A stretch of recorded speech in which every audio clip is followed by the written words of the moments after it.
que va a implicar un proceso de transformación maligna.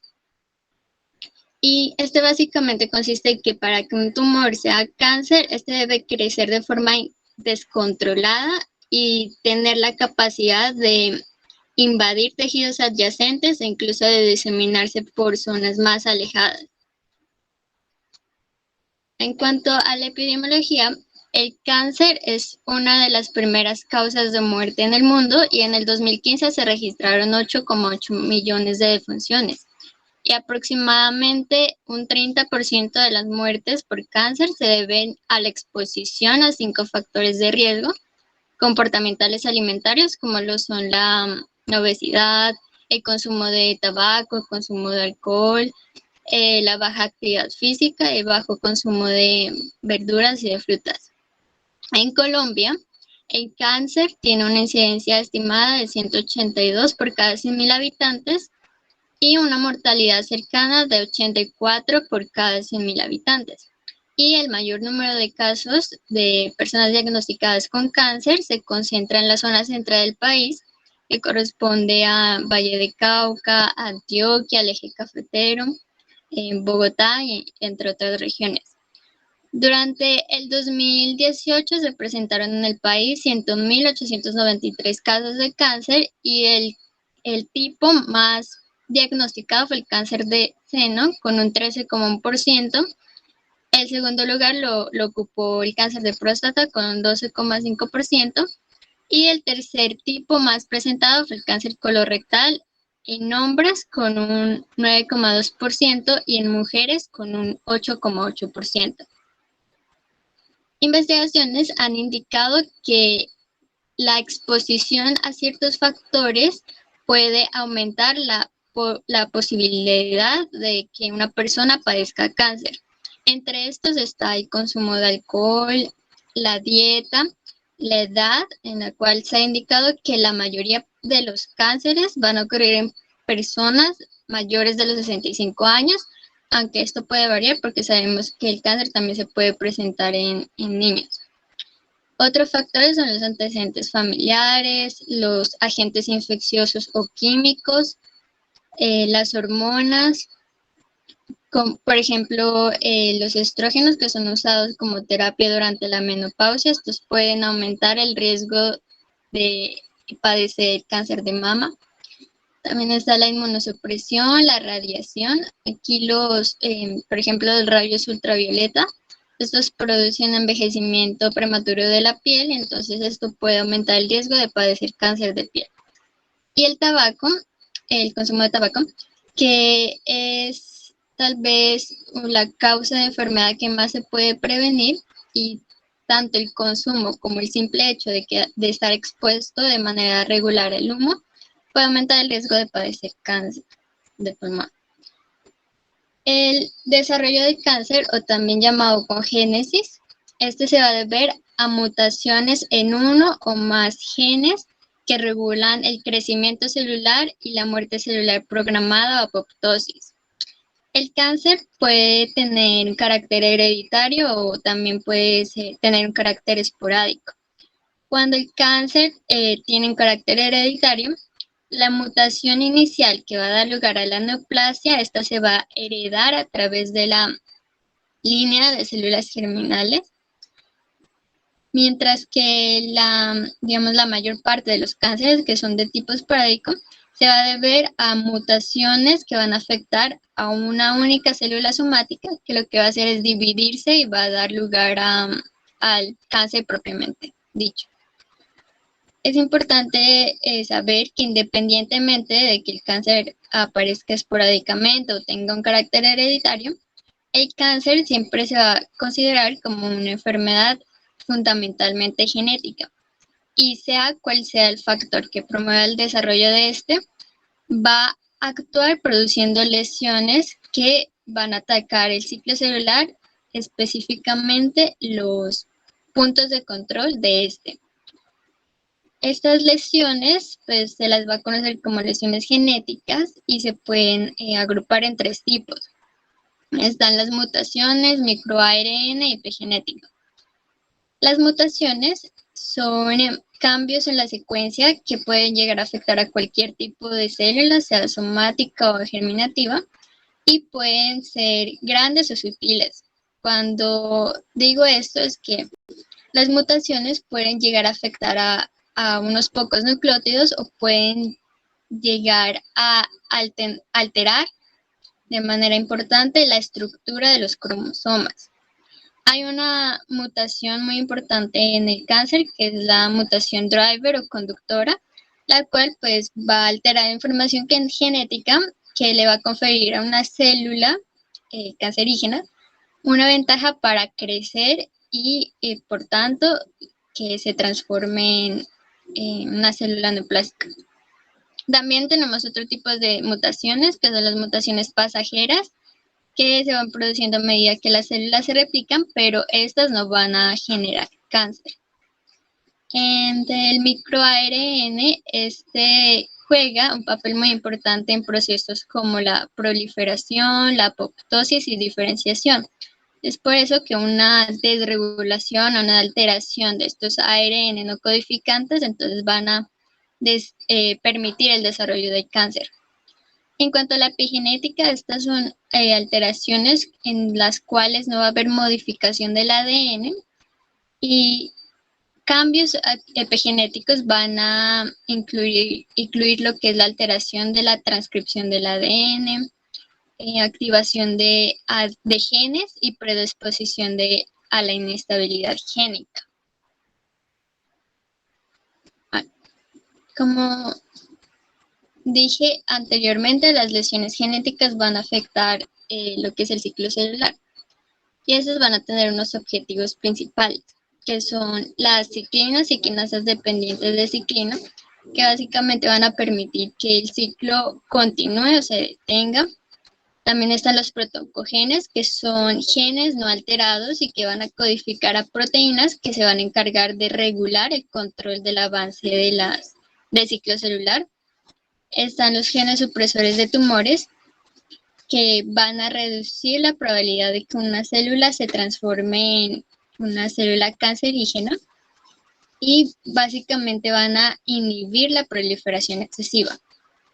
Están los genes reguladores de la apoptosis, que van a permitir la eliminación de células que vayan a presentar alguna alteración estructural que afecte su funcionamiento normal. Una anomalía en estos genes va a determinar menos muerte y en consecuencia una mayor supervivencia de células malignas. Y en cuanto a los genes reparadores del ADN, estos van a permitir que las células normales sean capaces de reparar los daños en el ADN.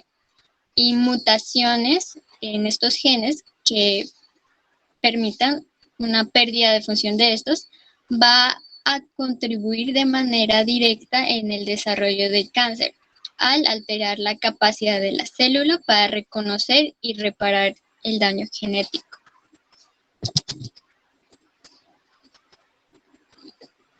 Al parecer, se ha indicado que todos los tipos de cáncer van a generar ciertos cambios en la morfología y fisiología de la célula. Y estos son muy característicos, son rasgos característicos. Entre estos está, primero, la autosuficiencia de las señales de crecimiento. Los tumores van a tener la capacidad de proliferar sin necesidad de estar sometido a algún estímulo, y esto se va a deber a la activación de la forma alterada de los protoncogenes, que son los oncogenes. Segundo, está la insensibilidad a las señales inhibidoras de crecimiento. Los tumores no siempre van a quedar inhibidos por las moléculas que normalmente evitan la proliferación, y esto se debe a la inactivación de los genes supresores de tumores. Tercero, está la alteración del metabolismo celular. Cuarto, la evasión de la apoptosis, que ya previamente hablé de eso. 5. El potencial ilimitado de replicación. Los tumores van a tener una capacidad de proliferación ilimitada. Sexto, está la angiogenia sostenida.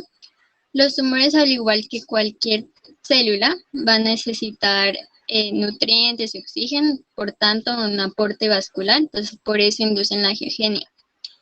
Séptimo, los cánceres van a tener la capacidad de invadir y de diseminarse por zonas alejadas, es decir, hacer metástasis. Y 8, van a tener la capacidad de evadir la respuesta inmunitaria del anfitrión. Anteriormente les hablé de los objetivos principales de las lesiones genéticas, pero digamos que los más importantes son los protoncogenes y los genes supresores de tumores. Los protoncogenes, una alteración de estos o mutación de estos, van a dar origen a los oncogenes, que lo que van a hacer es van a facilitar la transformación maligna mediante la estimulación de la proliferación o la inhibición de la apoptosis. Estos son básicamente el resultado de mutaciones puntuales, de amplificación de genes, es decir, el aumento de número de copias de un gen, y de translocaciones, que es básicamente que se unen piezas de diferentes genes para dar o formar una secuencia. Y estos oncogenes van a codificar a unas proteínas llamadas oncoproteínas que van a producir cambios a nivel celular y molecular y van a darle la capacidad a las células cancerosas de saltarse los puntos de control de ciclo celular que normalmente se encargan de limitar el crecimiento. Hay dos oncogenes muy frecuentes que son HER2 y RAS. HER2 es una proteína que se encarga del control de crecimiento y diseminación en cáncer. Esto se va a encontrar en algunas células cancerosas, por ejemplo, en las células de cáncer de mama y en las células de cáncer de ovario. Y la familia de genes RAS, estas van a producir proteínas que se van a ver involucradas en las vías de comunicación celular y el crecimiento celular y la muerte celular. En cuanto a los genes supresores de tumores, estos van a ser encargados de aplicar frenos a la proliferación incontrolada. Es por eso que anteriormente decimos que su función es evitar que una célula se transforme en una célula maligna. Por eso una anomalía, una alteración de estos genes, entonces va a determinar un fallo en la inhibición del crecimiento. Y estos genes pueden ser de dos tipos, guardianes y cuidadores. En cuanto a los genes guardianes, estos van a controlar el crecimiento celular, bloqueando el desarrollo de tumores. ¿Cómo? Bueno, regulando el paso de las células a través de los puntos de control del ciclo celular o estimulando la apoptosis.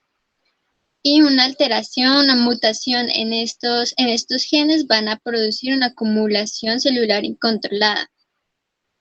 Estos genes guardianes van a codificar a reguladores de diversos puntos de control del ciclo celular y mediadores de la apoptosis.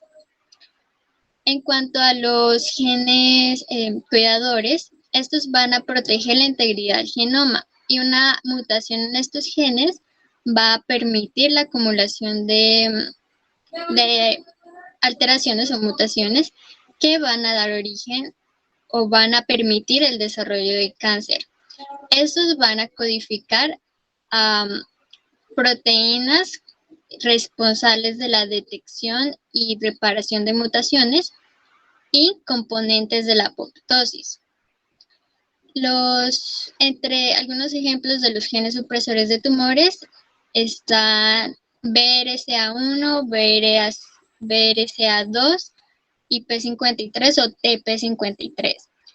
Las mutaciones de la línea germinal de los genes BRCA1 y BRCA2 van a aumentar el riesgo de una mujer de desarrollar cáncer de mama u ovarios y el riesgo de un hombre de desarrollar cáncer de mama o cáncer de próstata. Y el gen con una mutación que es frecuente en distintos tipos de cáncer es la mutación del gen P53 o TP53. que se dice o se ha indicado que más del 50% de los cánceres se van a producir, ya sea porque este gen no esté presente o porque esté dañado. El daño genético, que es capaz de activar a los oncogenes o de inactivar a los genes supresores de tumores, puede ser sutil o puede llegar a afectar la estructura de los cromosomas. Y este daño, como ya dije, puede generar cambios o puede alterar la estructura de los cromosomas, como los es produciendo translocaciones cromosómicas que pueden llegar a causar una sobreexpresión de protooncogenes o expresión de proteínas con propiedades oncogénicas. También puede generar delecciones que se asocian a la pérdida de los genes supresores de tumores y la amplificación génica que pueda causar la sobreexpresión de oncogenes. En cuanto a las manifestaciones clínicas, bueno, estas pueden variar según el tipo de cáncer que tenga o que presente la persona. Sin embargo, podemos encontrar algunos síntomas, signos que se pueden presentar en cualquier tipo de cáncer, como lo son la pérdida de peso, fiebre, que de pronto ocurre con más frecuencia ya cuando el cáncer se ha propagado desde su sitio de origen. El cansancio, que es un agotamiento extremo que ni con el reposo mejora. El dolor, que se puede presentar en las etapas iniciales del cáncer y tal vez su localización pues dependa del tipo de cáncer. También se puede presentar cambios en la piel, se puede presentar hiperpigmentación, ictericia, eritema, entre otros signos. En cuanto al diagnóstico, contamos con distintas herramientas de diagnóstico. Entre esas está el examen o exploración física. Aquí el médico lo que va a hacer es buscar anomalías como bultos que puedan indicar tumor. También va a buscar o identificar cambios en el color de piel o agrandamiento de algún órgano. Las pruebas de laboratorio, como en análisis de sangre y orina, también pueden ayudar al médico a detectar anomalías que puedan ser relacionadas con algún tipo de cáncer.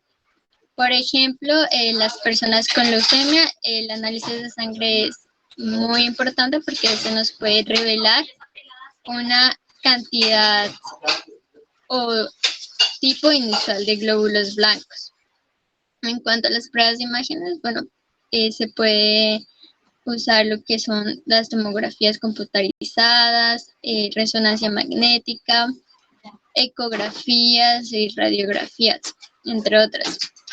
Y las biopsias, que son muy importantes porque aquí el médico lo que va a hacer es extraer una muestra de células y las va a analizar en el laboratorio. Y allí él va a observar lo que es la organización y el aspecto de estas células. Entonces, si tiene una organización y un aspecto no uniforme, es posible pues que estemos hablando de una neoplasia.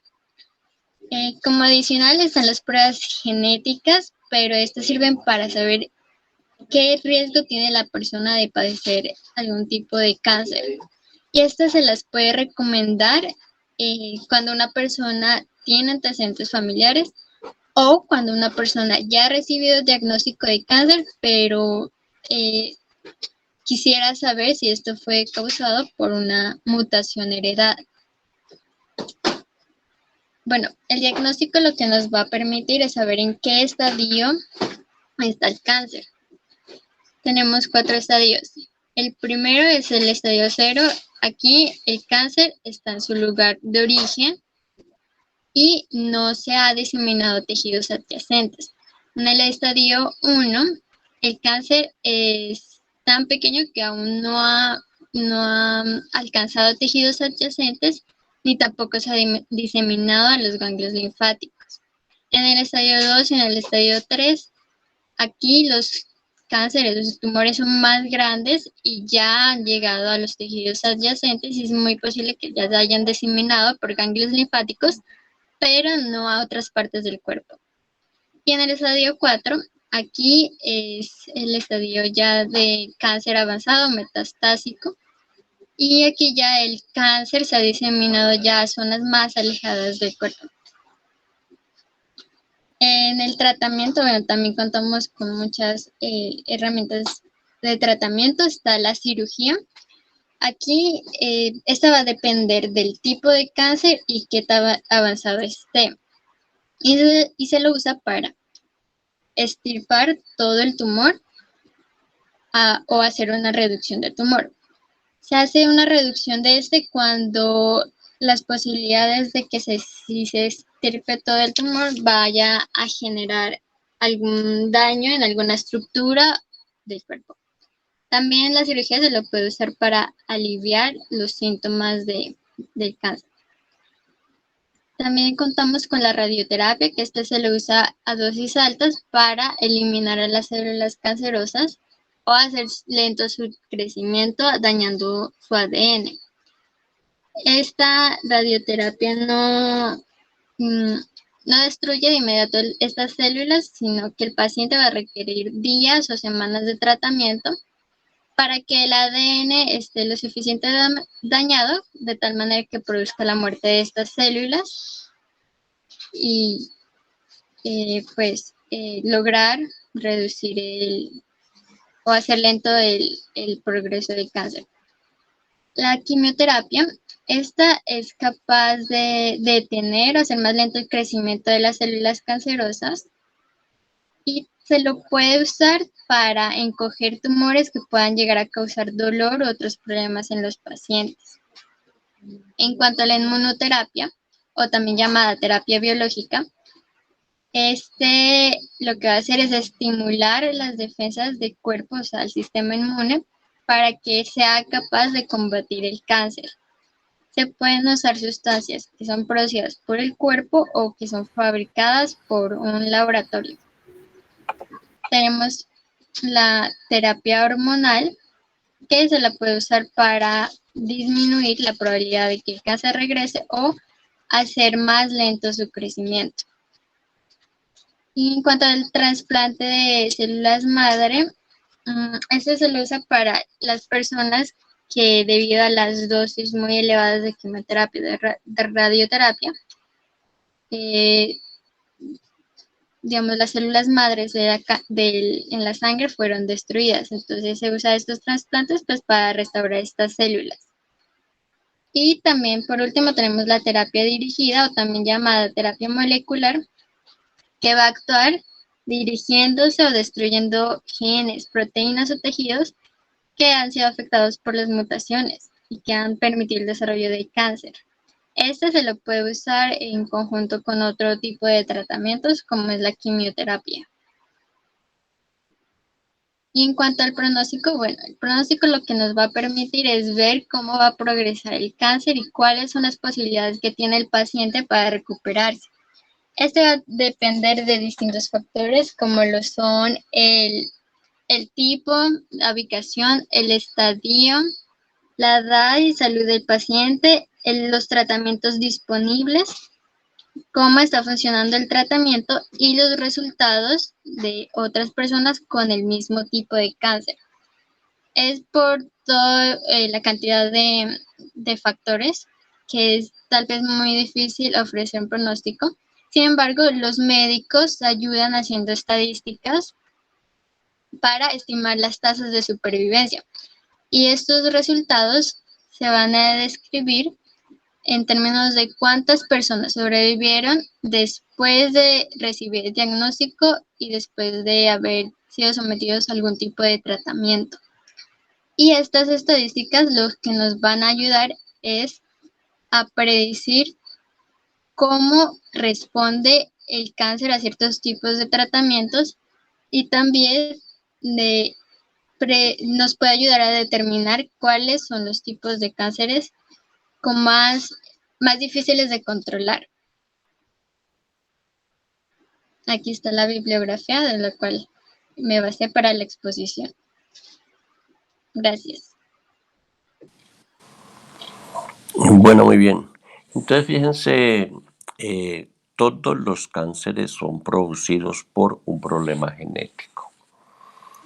Todos los cánceres se producen porque hay una alteración, cualquiera de los tipos que nos mostraron ahora, en los genes o en uno de los genes que se encargan de regular el ciclo celular. Hay unos genes, ya vimos, que se llaman los protoncogenes, son genes normales, los protoncogenes son genes normales que si se mutan se convierten en oncogenes. Los oncogenes son genes que no están cumpliendo bien su función y por lo tanto entonces se altera el ciclo celular. Hay unos genes, los que vamos a llamar oncogenes precisamente, son proteínas que se van a encargar de estimular el crecimiento celular. Por el otro lado están los antioncogenes o genes supresores de tumores, que por el contrario lo que hacen es inhibir esa reproducción celular. Si los oncogenes se dañan, pues entonces estimulan la reproducción aceleradamente, y si los genes supresores de tumores se dañan, pues no van a frenar ese crecimiento celular, y la consecuencia en cualquiera de los dos casos es que las células se reproducen sin control, y eso pues es un cáncer. ¿De dónde lo podemos obtener? Pues de dos maneras. Primero, puede ser heredado. Mi padre lo tiene o mi madre el gen y me lo pasa a mí, entonces es un gen heredado. Y otros casos son porque nos exponemos a agentes mutagénicos, o sea, agentes que son capaces de dañar la información genética y provocar pues la activación de los oncogenes o la supresión precisamente de los genes supresores de tumores. Hoy en día hacemos diagnóstico genético de cáncer. Tenemos un panel de genes asociados que incluye 600 genes asociados a cáncer. ¿Por qué es importante realizar esa prueba? Pues primero que todo porque me habla de riesgo genético de recidiva, es decir, de que el tumor vuelva y aparezca, riesgo genético de metástasis, que el tumor se pase a otros tejidos, riesgo genético de heredabilidad, es decir, qué probabilidad hay de transmitirlo a las próximas generaciones. Y muy importante, hoy en día podemos orientar el tratamiento, dado que ya se sabe qué mutaciones responden a un determinado tratamiento y cuáles no. Entonces tenemos mutaciones que no responden a quimioterapia. Ya se sabe que los tumores producidos por la alteración de esa proteína, pues no responden a quimioterapia. Entonces, si yo ya sé y conozco mediante la prueba genética que no responde a quimioterapia, pues ¿para qué le voy a mandar quimioterapia a la señora? Hoy en día muchos se hacen pues, de forma empírica. A todo paciente que les llega le mandan quimioterapia, y obviamente ustedes saben los efectos secundarios tan tremendos que tiene la quimioterapia: pérdida del cabello, alopecia, pérdida de funciones de la médula ósea, alteraciones de comportamiento, etcétera, gravísimos. Y entonces, ¿para qué voy a someter a un paciente a esto si ya sé que no va a responder? Entonces, importantísimo eso. Por eso los cánceres, a todos los pacientes se les debería hacer esta prueba genética, pues para que vamos siguiendo y vamos yendo hacia lo que llamamos medicina de precisión, que ya la hemos comentado en varias ocasiones. O sea, saber cuál es la mutación y de acuerdo con eso, pues hacer tratamiento, seguimiento, pronóstico. Faltaron pues mencionar aquí algunas anomalías cromosómicas que también pueden conllevar a cáncer. Ya lo mencionamos alguna vez. Si yo tomo los tumores y hago cariotipos, pues en mucho de eso me puedo encontrar anomalías cromosómicas, bien sean numéricas o estructurales. Y para mencionar, obviamente que es bien importante el cromosoma Filadelfia, causante de la leucemia mieloide crónica, y que también tiene un tratamiento específico. Bueno, muy bien. Camilo, ¿hay otra exposición o aquí ya acabamos? No, profe, Profe, sigue yo otra tengo una exposición. pregunta. ¿Perdón? Profe, yo tengo una pregunta. Diga. ¿Por qué se manda gonadotropina coriónica humana como marcador tumoral? Pues, ¿qué relación tiene? Hay unos marcadores tumorales, marcadores plasmáticos tumorales, en donde vamos a medir la gonadotropina coriónica, en donde vamos a medir CA125, antígeno carcinoembrionario y alfa-fetoproteína. Estos simplemente son marcadores que nos indican actividad mitótica.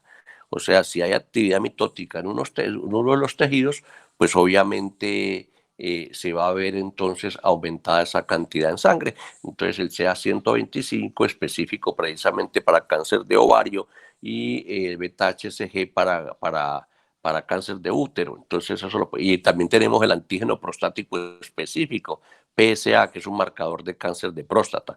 O sea que esos son marcadores que nos pueden decir que en determinado tejido está la actividad mitótica aumentada. Listo, profe, gracias. ¿Qué me decías, Camilo? Profe, sí, falta otro síndrome, falta el síndrome de Prader-Willi que va a exponer mi compañera Lina. Bueno, Lina, dale.